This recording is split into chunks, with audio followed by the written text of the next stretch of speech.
So in today's video, we're going to discuss the timeline for buying a house in the UK. Let's dive in.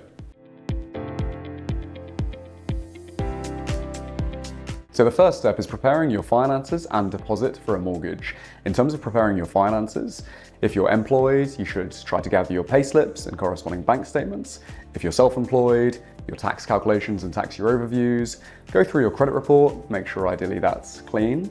And for your deposits, it depends where your deposit is coming from. So if it's coming from savings, you should get bank statements showing proof of funds, or if perhaps it's coming from a gift, get a gifted deposit letter. The second step is getting a mortgage agreement in principle. Now, you might have heard agreement in principle, decision in principle, mortgage in principle. They all mean the same thing. It refers to a document basically issued by a mortgage lender which confirms how much you should be able to borrow based on your fact-find information. It's not a legally binding mortgage offer and it shouldn't be treated as such, but it's effectively a document normally lasts for 30 to 60 days and it qualifies you as a buyer to an estate agent. With an agreement in principle, you can infer your maximum purchase price and you can make offers on properties to purchase. The third step is for you to search for properties and book viewings. Now, obviously, you need to take your time with this. Like I just said, the agreement in principle is valid for 30 to 60 days. And if you've gone through a broker like Boon Brokers, who's totally fee-free, we're happy to keep refreshing these agreement in principles for you so you can really take your time and find the property that's most suitable for you. We can't sadly give advice in terms of what sort of offer you should make on a property to purchase, but this is your time to use the agreement in principle, visit lots of properties, and when you're happy, make an offer and hopefully it's accepted. And step 4, like I've just inferred to there, is actually making an offer on a property to purchase. Like I said, we can't really give you advice in terms of what offer you make on a property, but obviously if you start low, then you can go up from there and take your time, see lots of properties, make lots of offers, and only proceed when you find a property that's right for you. So step 5 is that you have an offer accepted on your property. Congratulations. This is when things get a little bit more serious, and that's when normally, if you want to have your own independent survey on your property, it's advisable to do it at this stage. You'll also need to find a solicitor to work with. You don't need to formally instruct them to proceed. Most solicitors will charge you by the hour for the work that they do. So it's worth just finding a solicitor, asking them, will you act for me when I do ultimately receive a mortgage offer, going from there, and also informing your mortgage broker. If you've used Boon Brokers, great, we'll normally ask for the agreed purchase price, confirmation of your deposit sum, the estate agent details, and also we'll ask about the property as well and do some background checks and just make sure the criteria fit before we do a full mortgage application. So step 6 is applying for a mortgage and receiving ultimately a mortgage offer. But before we actually apply for your mortgage, we need to do a few things. We need to check the property that you're purchasing meets the lender's criteria. We'll also obviously resource the market and make sure that the lender we're proceeding with is most suitable for you. And that lender might be different to the lender we applied for your agreement in principle. For example, at the time of your agreement in principle, Halifax may have been most suitable for you, but then come to the time when you have an offer accepted, which might be many months afterwards, the mortgage market might have changed and now a different lender might be more suitable. So as brokers, it's down to us to source the market, make sure we find the best deal for you, make sure we advise you in terms of which documents you need to send over to us, and we will then draft and submit your full mortgage application to the underwriters. At that point, they'll assess the application.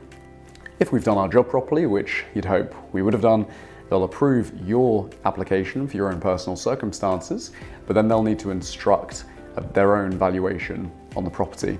It's always advisable, if you can, to get your own independent survey, because when you actually get a valuation through a lender, they're not obliged always to give you the report, especially if it's free. It's for their benefit, not for yours. So if you really want to learn about the structure of the property, it might be better for you to organise your own prior to this point. As long as the property's valuation is suitable, that then comes back to the lender. The lender might choose to do a physical valuation or an automated valuation, but either way, hopefully they get the result back.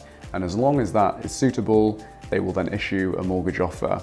And a mortgage offer is often valid for 6 months.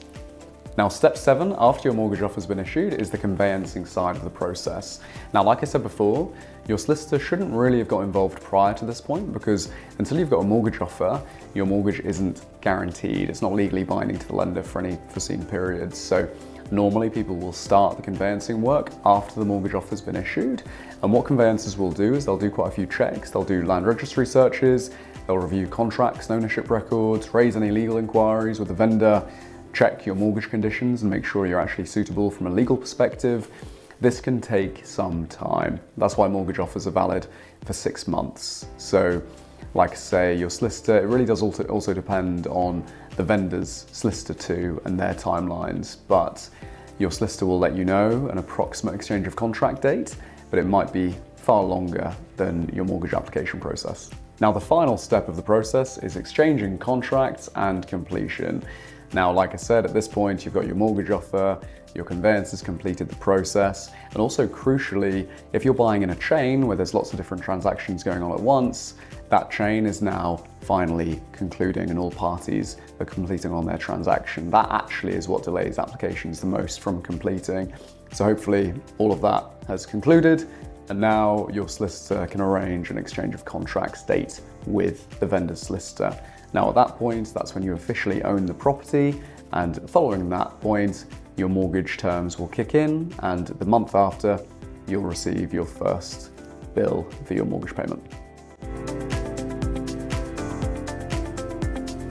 So I think it's fair to say that your choice in mortgage broker could make or break your home buying experience. Like I say, with mortgage brokers, we're quite responsible for a large chunk of your home buying process. We'll source your most suitable deal. Prior to that, we'll give you a consultation and make sure you understand the process fully, mortgage products. And if you don't have a good mortgage broker, you're not going to understand what you're signing up for, ultimately. A good mortgage broker like Boon Brokers, we have whole of market access to lenders in the UK, so we can find the very best deal for you, automated systems that we've invested in to keep you updated throughout the whole process. And also with us, we're totally fee-free, so we won't charge you at any stage of the process. Thank you for watching this video on the process for buying a house in the UK.